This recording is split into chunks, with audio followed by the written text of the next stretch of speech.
Well, good morning, good afternoon, or good evening. And Stephen just made it back into his chair. I saw him disappear off in camera. I'm like, where's he going? Where's he going? Hello, everyone. Hello once again, and welcome to the Analytics Coffee Club. I had to look over at the screen and remember I've had a very busy day, been up very, very early, and everyone's laughing at how sleep deprived I am.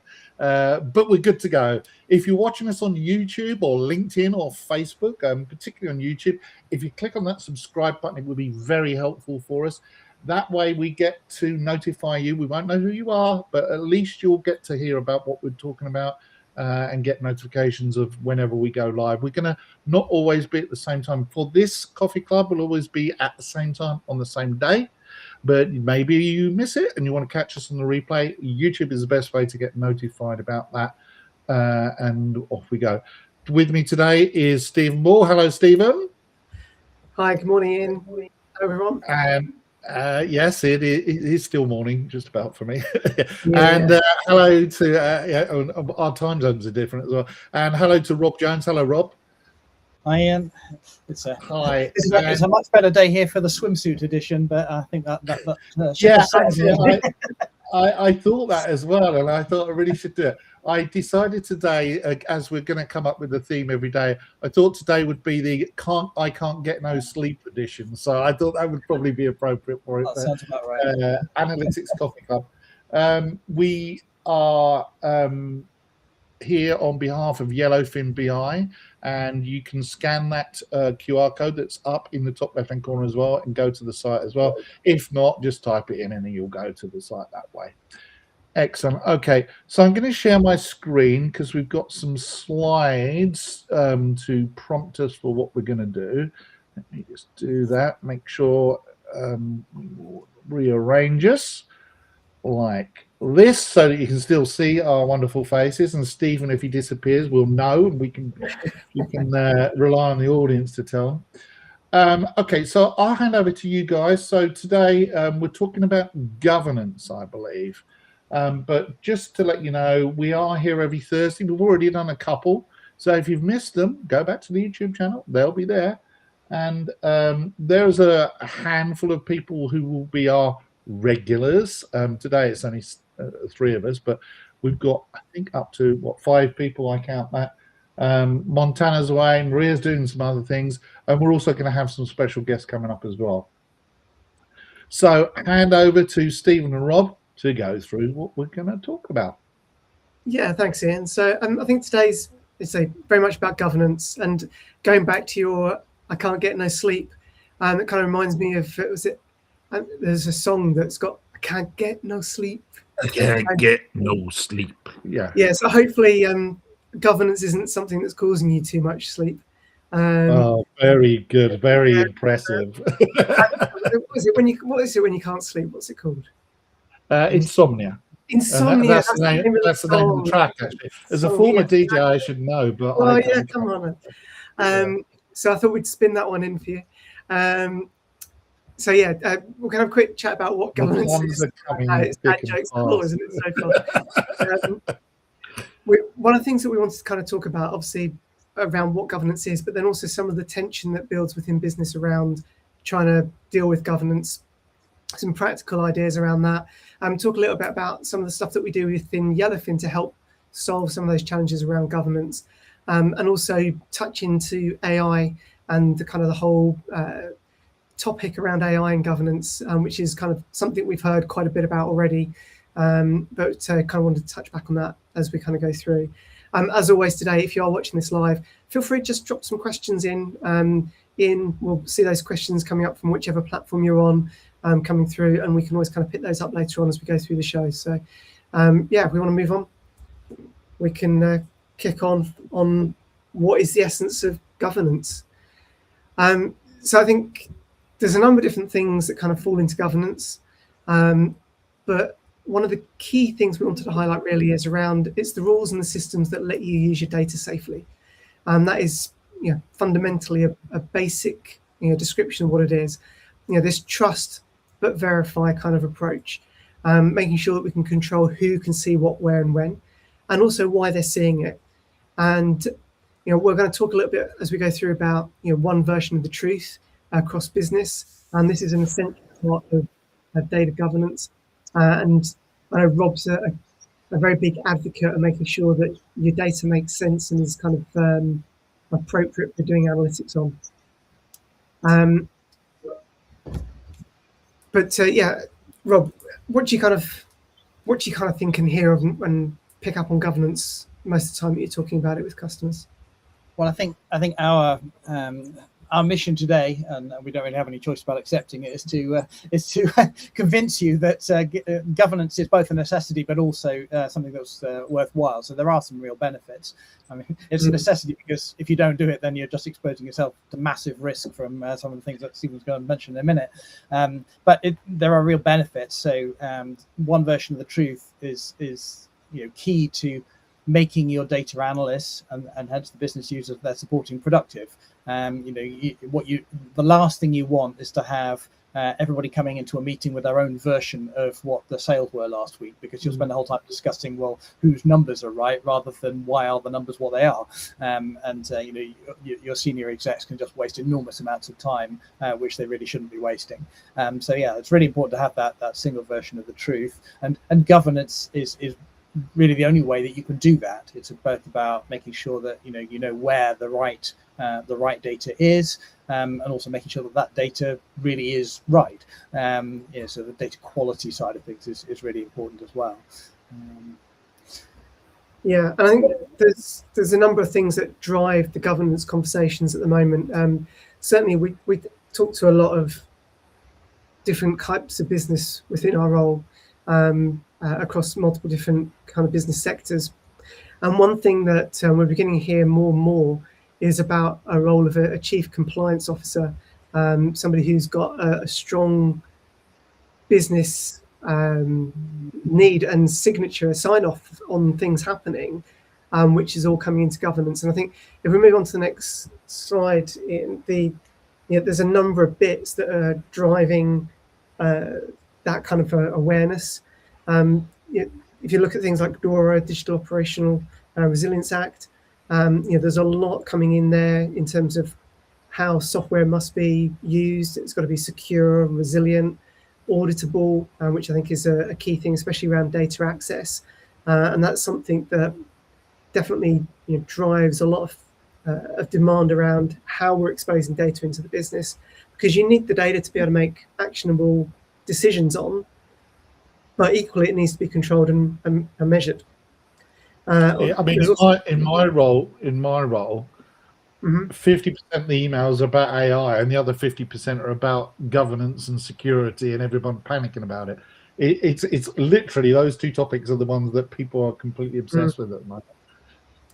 Yeah, but I think we've been seeing this for a number of years now. I was product manager of Interbase a number of years ago. And the whole security side of things behind that there was a key topic, going back over a decade ago, and even before, and things like GDPR, controlling personal data, having privacy by design, having that built into your systems, that's all good and dandy. But also you need to be able to work with some of that data at times, controlling who can see it and why they can see it and when they can see it, who's seen it. Can you answer those questions? And that's a big part of what the governance kind of brings in. There's also, I won't kind of go into NIST 2, but there's also, others around the world. But the key thing around them is that we're beginning to see a shift in where governance isn't just something that is being mandated to organizations, but also more and more at a personal level. The shift in responsibility and liability is coming back. So we're seeing a lot of people now who are talking about governance because they're worried about the impact it has on them personally in terms of what they deliver and what they do, and how they're personally responsible for stuff, not just corporately responsible, because that can lead to individuals being fined and worked with, which is kind of those fines could be described as life-changing, because some of those fines are terrifying. I look at the legislation, I think, wow, I'm glad I'm not personally responsible for this kind of stuff. Well, at least I hope I'm not. I haven't really thought about it deeply, but Yeah, it's I mean, I don't want us to spread fear and doubt about these things, but it is a fact. It's, you know, the legislation has caught up with the people who go, not my fault, it's not me, no. Quite often now it is unfortunately going to be your fault, whether it's your fault or not. If you're at the top of the food chain, you could be in trouble. And AI is coming in to make an extra headache coming into all this as well, which is cool. So we've got AI bingo. So yes. So yeah, anything else that you want to add on this bit before we talk on the next bit, Rob? No, I mean, I think, as you say, these have been around for quite a long time now, and I think the big challenge that certainly we faced at places I've worked in the past was figuring out what the justification for particular kinds of usage of the data would be. So around, from a retail background, looking at customer data, what is legitimate use of that data, and and that's where your data stewards and your compliance officers, they come into play, because it's up to them to decide, look, our data scientists have discovered that if we were to use the data in this way, we could potentially make this much money, but is that actually a legitimate use of the data? And if so, what do you have to do in terms of seeking maybe specific consent for using data that way? Very often there is a way of doing it, but making sure that it's done properly is to just avoiding exposing the business to unnecessary risk, but still allowing you to get the benefit. So there's always that benefit of risk and reward. I mean, there are other businesses that go, well, the amount of money we can make is so eye-watering out of using the data that we'll just take the penalty. But I think the number of people doing that has gone down quite a lot over the years as the penalties have gone the other way. But well, one of the penalties have become percentages of income as well, which is a very clever idea. So the likes of Google, obviously, to them, $1 million fine would be nothing. I mean, it wouldn't be inconsequential, but it certainly wouldn't be an existential threat to Google. It's not going to be a problem.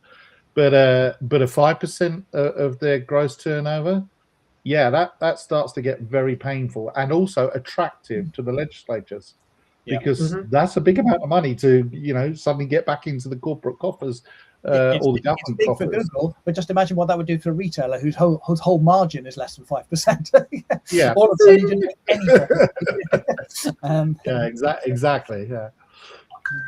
Yeah. So I think we kind of highlighted a couple of the kind of common things that we see when we're talking with people, and this is just one example. So this isn't everything, but for example, spreadsheets. It's a really good example of loose governance.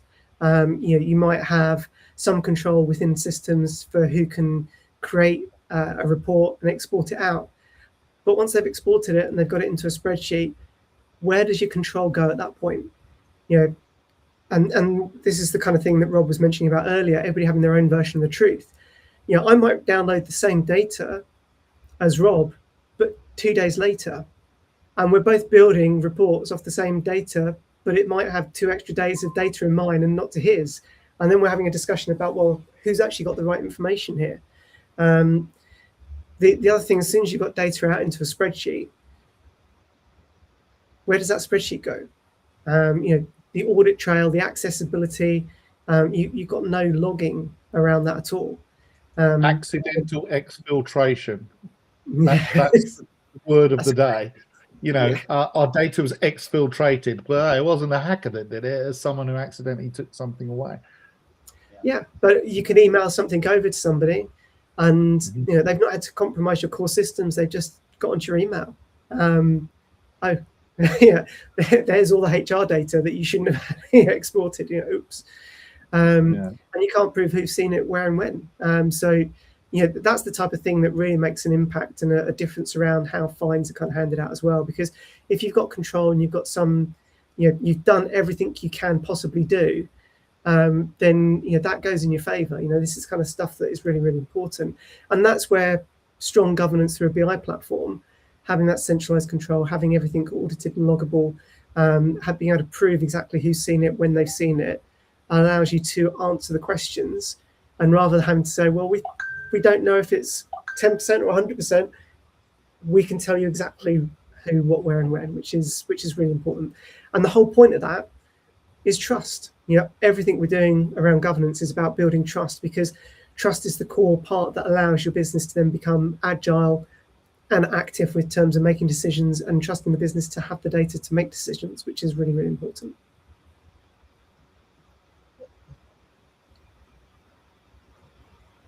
So I think that kind of brings us on to this tension between control versus speed. And governance is really important, but it mustn't kill agility. When you're dealing with data and you're wanting to make decisions quickly, you don't want to have to wait 5 days for people to clear the data set that you want to work with. Unless it's something completely new, you want to be able to deal with it and just get going straight away. And that is one of the core challenges that comes up, that tension between control versus speed. Rob, anything you want to kind of mention specifically in this, or any anecdotes from your working with data? Well, so I think absolutely right. I mean, if you've got expensive data scientists, was the one that was front to top of mind when I was working in retail. We got a whole bunch of expensive data scientists, and they were expensive because it's a new technology. I don't think they've got any less expensive. You don't want them sitting around waiting for approvals before they can get the data to start doing their machine learning algorithms and actually providing business value. So governance is really about figuring out upfront what information you can let people have safely. So it is about coming up with policies that can be used and preparing the data in a way that makes it safe to use. So they don't often need to know real personal data. They might need data which represents individuals, but there are things you can do to make it impossible for them to see who the original customer actually was. So pseudonymization or anonymizing that data. So usually not actually anonymization. That can work for some cases, but that would be like a one-way hash where you literally can't figure out who was this person who actually carried out that transaction. But pseudonymization is where you replace it with a key, and actually in order to get back to the original customer, that is when you would have to get some approval to be able to say, look, this looks really interesting, who actually is this person who was doing that? And then but it would normally be not the data scientist but a business person who might be investigating that. So just designing the way that your data is stored to make those kind of, or to allow you to implement those kind of controls is really important. But so by only giving data scientists data which doesn't reveal details of real individuals, you can allow them to get on and do their jobs without having to worry too much about falling foul of GDPR and the other data privacy laws. The way I think of this is anti-drill down. If you think of a spreadsheet, you get a lot of people who send out spreadsheets with graphs in and charts in and stuff like that, and it happens quite a lot. And the trouble with that is that if you're not very, very, very careful, people can click on those charts and then drill down and actually see the data that's been aggregated to produce the charts. And that's a weird form of kind of data leakage, because you meant to give them a chart that I don't know, some summarizes it over the period of a quarter or a month or whatever it is you're interested in. And what you've actually done is given them the complete sales figures for something, or a group of even worse, personally identifiable information like individual orders on certain accounts. You meant to do it per region, and what you actually did was gave all the people's data out of the region. So anti-drill down is something that control is very important. That's one of the things that Yellowfin is very good at doing. No, you don't get to drill down. Unless you're allowed to, unless your personal granular permissions permit it. Yes, that's true. And even if the report is built on fine-grained data, if the published report doesn't include the table, then the end user isn't going to be able to see the data, which is less true with some other platforms. With some platforms, it can be that they publish the data, and it's quite easy to get the permissions not quite right, and actually you've published the data up there, and anybody on that platform who has certain kind of role can then go in and see the data, because you can't lock it down by the individual report, or at least it's much harder to do it than it is with say Yellowfin. So yeah, that's really important to get to think about what data you're sharing when you share a report, and make sure that you've built it the right way. But it comes back to the point that says if you didn't put the sensitive data in the granular data in the first place, then of course it doesn't matter if they drill down. All they're going to see is some sort of a GUID or something rather than a person's name.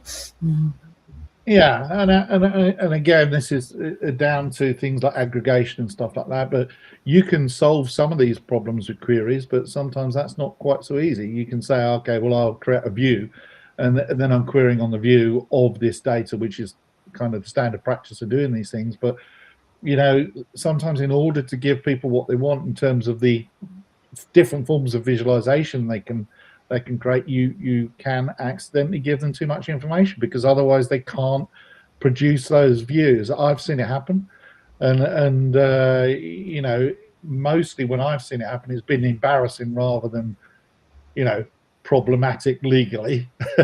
But you're only that one step away from being embarrassing to being suddenly in trouble when having to send out that dreaded, "Dear customer, we've accidentally revealed your information," to a Russian, you know, person posing as a legitimate customer. And that's not a good day. And it can be quite subtle sometimes. So you know, when it comes down to what exactly is what we call personally identifiable information. Might be a zip code or a postcode. So, well, normally that's not going to tell you who the person is, but actually there are some postcodes or zip codes where there's only one person who lives in that zip code. Oh, it's the member of the royal family or something like that. It's like, so actually you have revealed information that you really didn't mean to reveal. So just thinking through. Like that guy on the internet, you know, people say they post pictures and he will zoom in on the picture from the whole planet view. I mean, maybe some of them are trickery, but I've seen a few of these different guys.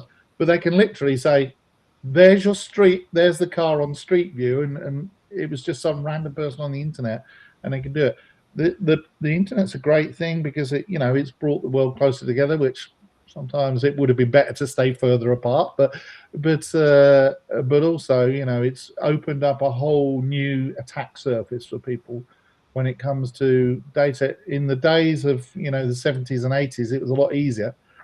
But as the world has become more connected and the sophistication of what we're doing is getting better and better, it's a problem we all share, I think. Yeah, so I think we've hit quite a few of the kind of the core parts here, and I think, you know, what we're really talking about here is, you know, we want to be able to manage access, so we've got a relaxed security officer. Whoever's fulfilling that type of role. Well, not that kind of relaxed, okay. not that relaxed, but yeah, it's about building. You know, say it comes back to trust. If we've got the trust over how the systems are using and how they're being accessed, you know, and the kind of the way people are able to get to the data through them, then it makes life a lot less stressful for everybody. And when people are less stressed around what's going on, they can focus on actually making the right decisions rather than being, you know, chasing around what's kind of going on in the background. So, you know, we kind of summarize that here. You know, security wants lockdown. You know, who saw the customer data? Can you prove it? The business needs speed. You know, I need to find out the answers on this, and I need to kind of get to the data now without having to wait for long approval cycles. And on the compliance side, I just want to be able to audit it and say, yeah, I can see exactly who's been here, who's looked at it, and, you know, if we've got problems, then we know where we can, you know, what we need to focus on or who we need to speak to about what's kind of going through. And I think that it kind of brings on to a really interesting point that I think we might touch on later on, but it's to do with you know, making sure that we are agile with our governance. You know, I think governance isn't one of those things that you deploy and you put out there and you go, right, I'm done. It is something that you need to constantly review and refresh and check. And that's where things like audit trails and you know, access logs become really important, because you want to maintain that trust. You want to be able to maintain that verification over what's happening. But it's really useful for the business, because you can then say, all right, we've got these things in place, we're doing some of these things. What's actually being used as well? You know, are there areas of the business that are being underused, or reports that are not being used enough that we want to be able to look at why? And, you know, is that an important thing? You know, are we making business decisions based on only part of the picture because we're never looking at the dark side of the moon or something. It's the dark side. And I'd just like to pick up on that. You mentioned trust there, Stephen. I think that there are two parts, well, at least two parts to that. But on the one hand, you want to be able to, or your customers want to be able to trust you to know that you're handling the data appropriately and not not doing things with it that they wouldn't want you to be doing with it. So having the right policies in place and being able to point to those and say, look, this is what we will do with your data, this is what we won't do with it, and refer to that if customers ask you the question is really important. But then the other side of it is around the agility piece, again, empowering people like your data scientists and your data analysts to do what they need to do. It's partly about training, so making sure that they are fully aware of what it is reasonable to do with the data and what is not reasonable to do with the data, and then making sure that they are fully aware that actually what they're doing is auditable. There is an audit trail, the queries they've run are logged, and if they do choose to ignore the training that they've received just to what they can do with it, it will be obvious. And back to that personal accountability piece, consequences may follow, and that's not big brotherish, that's just reality. It's about saying, we're trusting you to behave sensibly. If you don't, we will know. Go do your job. Well, you're also, in some ways, compliance should be automatic in some ways. You want to make it so that people can't accidentally do the wrong thing. And people will say, well, that's kind of big brother. But you also need to know when they did, something slipped through the net. And it's not always malicious. Sometimes people do things by accident. But you do need to go and look at your compliance logs and your information and say, well, actually, yeah, something did go wrong there. Hands up, we realised it was genuine. It wasn't deliberate. And the log can prove that this person was not malicious in what they did. It was just an unfortunate set of circumstances. But also, if you are an ISV, when I was an ISV, because I used to be prior to working for Idera, one of the things I specialised in time and attendance and human resources, and what we would get would be regular requests from people to prove our compliance with the software, that our software could be compliant, so that they could then go back and tick a box to say that they were compliant.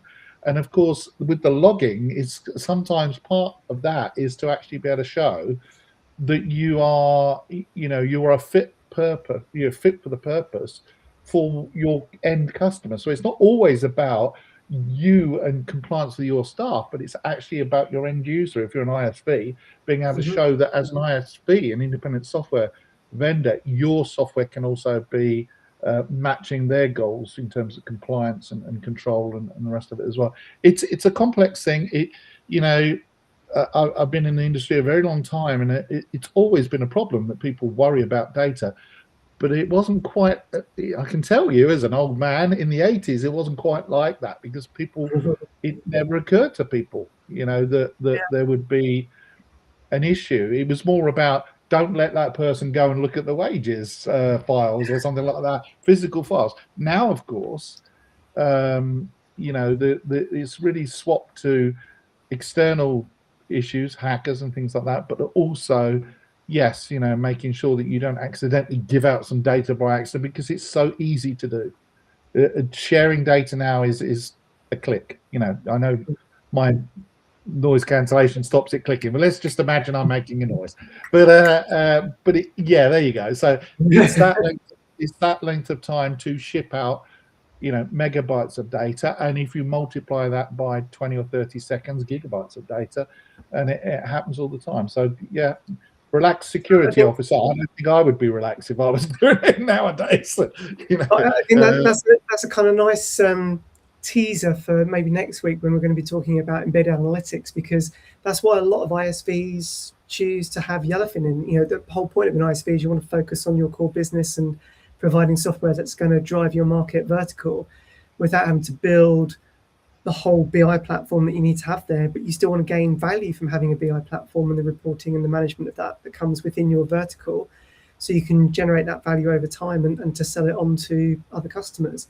So I think we've kind of spoken a bit about speed, control, quite a bit about governance. I think it's probably good if we move on now and just kind of talk a little bit about how Yellowfin solves this. Do you want speed and control? Yes, please. And how we can be your governance or your security officer's best friend. To also touching back to what Rob mentioned about the single view of truth, and making sure that we can drive the business to get those actionable decisions quicker, because you're not having to worry about, oh, am I looking at the right kind of part of the data or anything else like that. And one of the core aspects behind that, we've got a nice diagram that actually kind of, we're not going to be the first time we see it on the Analytics Coffee Club, and it won't be the last, is this great one here, which shows the different modules within Yellowfin. And the view is the core center of everything that goes on and here, and how we make all of this possible. The view feeds the data sources into the whole BI platform, whether it's used by signals or reports, or if it's being picked up on dashboards, or if you're having conversations internally and having that ongoing discussion around data while still keeping it inside the governed platform with stories. If it's the time that you're saving in terms of putting presentations together, so you're still looking at the single version of truth, and running those off the reports and dashboards that you've got within the platform, that is where all the value kind of comes in. But the central hub of this is the view. And the key thing with the view, we've kind of summarized a couple of those just on the next slide there. It's about the row level security, about making sure that we can connect this to whichever data source it needs to be. With multi-tenancy, we have the ability to switch between different copies of the database. So if you've got customer A has their database, customer B has their database, you can actually do multi-tenancy where you connect only to their individual database.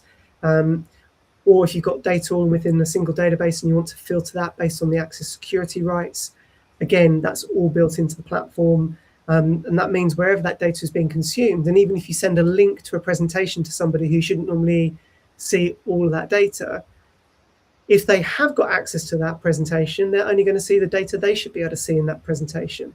And we've spoken about the difference between a store manager, an area manager, and somebody who works at head office in the past. But all these things just make it very, very simple to build something once and consume the same point of truth everywhere across whichever access point you're getting into it. And because the view is the central point of truth, it also acts as that audit log where every interaction with it is tracked. So we know who, what, and when. But it also means that as you look at things, you go, oh, I looked at something really interesting yesterday. You can come back to your timeline and you can get straight back to where you need to go to. So you're saving that time in terms of getting back to that data and being able to work through it again, which is really, really important. I know that some pessimists would say, well, like humans this, humans that, we're all going to be replaced by AI, so it doesn't matter. But actually, which first of all, it's not true. I mean, I'm irreplaceable. Who would invent an AI that worked like me?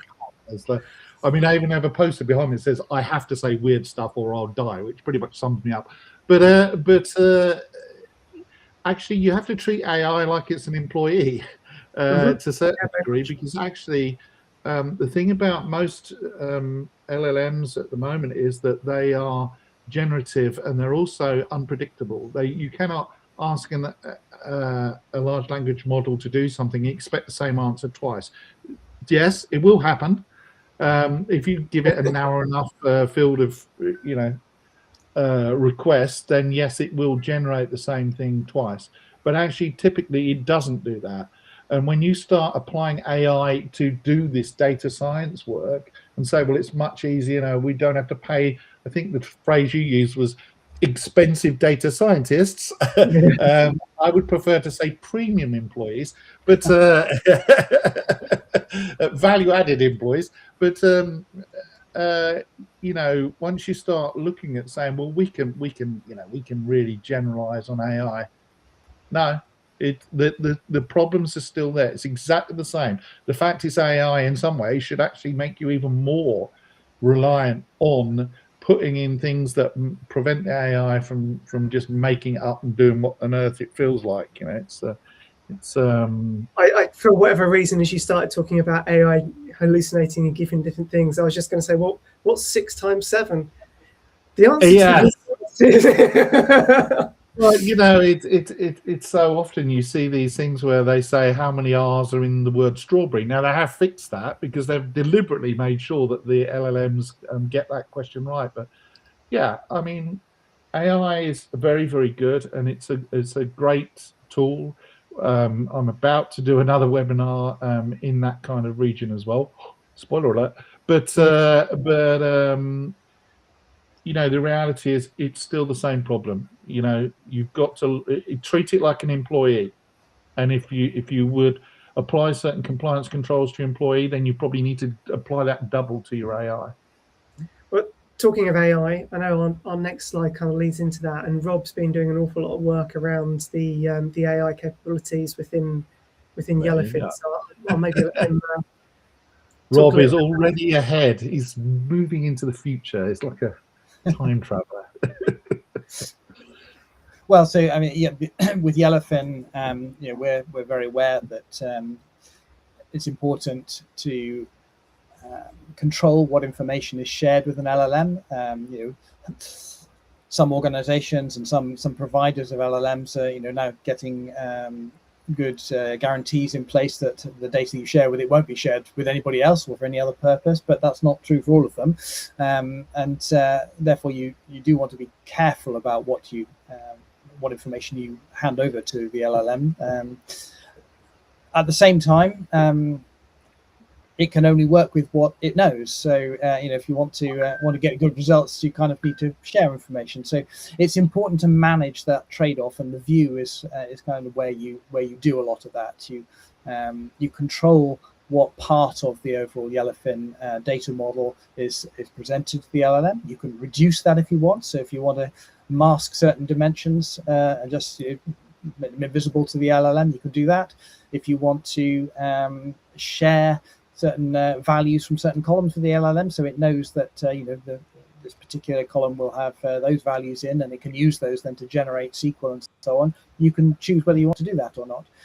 So lots of controls available there, and you know, that's really important. I mean, you know,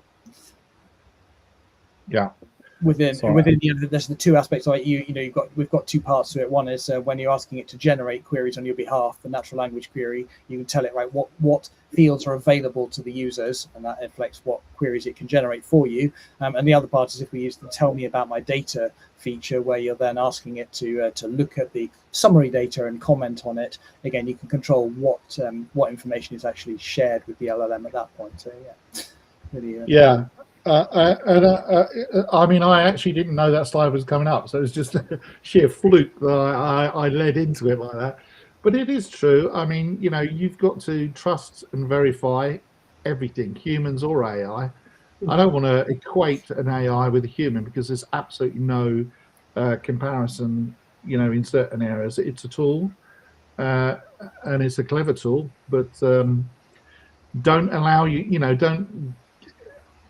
your users to accidentally breach your security, and in the same way that you would do that to an employee, you do the same thing to the AI. Don't allow it to accidentally breach it. I don't know how people cope right now with the AI evolving as it is. You know, you do read these stories where people are you know, burning through millions of tokens and all sorts of horrific things. I'm glad I'm not an IT manager anymore. I would have kittens every night going to sleep. But yeah, it's a big topic. So we are going to have to start. One more slide. Just down. We've got another slide. Oh yes, look at that. I think this is S at the bottom. I like that. Yes. The tick of success. We've spoken about a single version of truth a couple of times. Also with AI and also without AI, you know, you still want to be able to make sure that you've got that single version of truth. And one of the key features within Yellowfin is around approvals. You know, if you want to use it, you can actually define up and say, right, anything that we're creating up needs to go through an approval process to be shared with the business. You can still allow, you know, specific users to run and query and kind of get access, you know, based on the data sets that are built and pre-approved.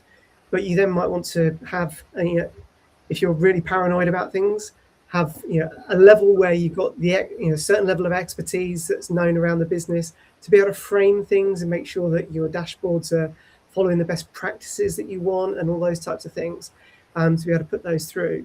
And that is certainly something with content libraries and having making sure that the metrics that you're highlighting and the way that you're trying to describe the data is very well controlled and managed as you kind of push stuff through. So that is certainly something that's worth looking at if you're trying to make sure that you're getting that single version of truth all the way through. We can put the tools in, but it's about making sure they're used as well. As I call it, getting your facts straight. Yeah. And also just acknowledging that people do make mistakes and making sure that someone reviews it before you publish that out to the world. So it's just makes good sense. You wouldn't have published a report in the past without someone proofreading it for you. Well, actually now you can just make sure that someone's proofread the report before it gets published out to all your business users. So yeah, approval workflows are a really nice Yellowfin feature. I'm not sure if we're the only tool that does it, but we're certainly the first tool that I came across that did it. So yeah, really good. And really there are lots of little things like this in Yellowfin that you come across and you're like, that's a really cool idea. And I mean, we were talking about this before we started, that there's just so many things where you go, actually, that is actually a very good, and I don't know anything, I've not seen anything else that does that. So it's pretty interesting product. I like being involved with it. I personally, I'm a very cynical, old-fashioned guy. I've been around in 40 years in the IT industry, actually more than 40 years. And so it takes a lot to impress me, but I think Yellowfin is actually quite impressive. And that's not, I'm not just saying that because I'm being paid to host this. I genuinely mean that. I'm not a shill for a company. If I didn't believe in a product, I would either politely refuse to talk about it or be very non-committal. But in Yellowfin's case, I think it's a great product. So. Now, I know we've got to kind of get wrapped up today because there's a huge launch about to happen on one of the other brands that we work with. But as we were going through getting ready for today's session, Rob came up with a great quote that I thought was worthy of having a slide to itself as we kind of go through. I know we've spoken a lot about the governance and control and making sure the security side of things in place. But when it comes to governance, it's more than security. And Rob just kind of had this phrase that came out and said, your analytics is only as good as the quality of your data. And I think that's one of the things that is really, really important as well. When it comes to governance, having the chance to discuss the data and things that you see. We actually had, when we were building up to the last release of Yellowfin, we had a quirk in some of the data that we had around the car registrations. And it was working really, really nicely. And then Rob fetched an update from the government website, and the extra year's data, instead of using the same casing that all the previous years had, it was all uppercase.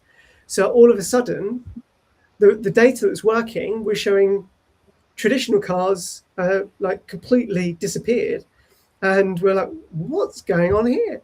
But we're able to use the AI to then query the data, find out what was going on. Government data being quirky, that doesn't sound realistic. But I think it's a really important point as you look at this, and having that chance to have the conversation with stories and embed that into the platform and have that internal discussion and have that link back to the timeline and everything else as well was a really, really important thing. And that is a really good example of how governance isn't just about the security, but also what you're actually doing with your data. And I think Rob had one anecdote as well that he shared around they spotted a quirk on a user interface where they had a list box drop down and it was always defaulted to the first value, and 70% of the inputs were always on that value, but people were never updating it. So actually analyzing the data and looking at it didn't make a lot of sense. So I think it comes to application design as well, but also being able to look and have that conversation around those types of things is really, really important. And knowing that it's not just about the security and the control when you try and make decisions on your data. Human nature, it's a weird thing. That's why people always pick the middle price and they always answer B on a question they don't know the answer. Are you human? Yes, no, maybe. Yes. Okay, well, thanks a lot, guys. We're back again next week at the same time. We are trying to sort of stick at the same time. We're a bit rushed today because I've got a lot on. I've not had a lot of sleep, and the other brands that I work for are freaking out at me through the messaging, and I'm quietly muting all of their conversations, going, "Everything's fine. Calm down. I'm doing Yellowfin stuff." But thanks a lot. It's always good to have you around. I will see you again next week. If you liked what you saw, then please go to yellowfinbi.com.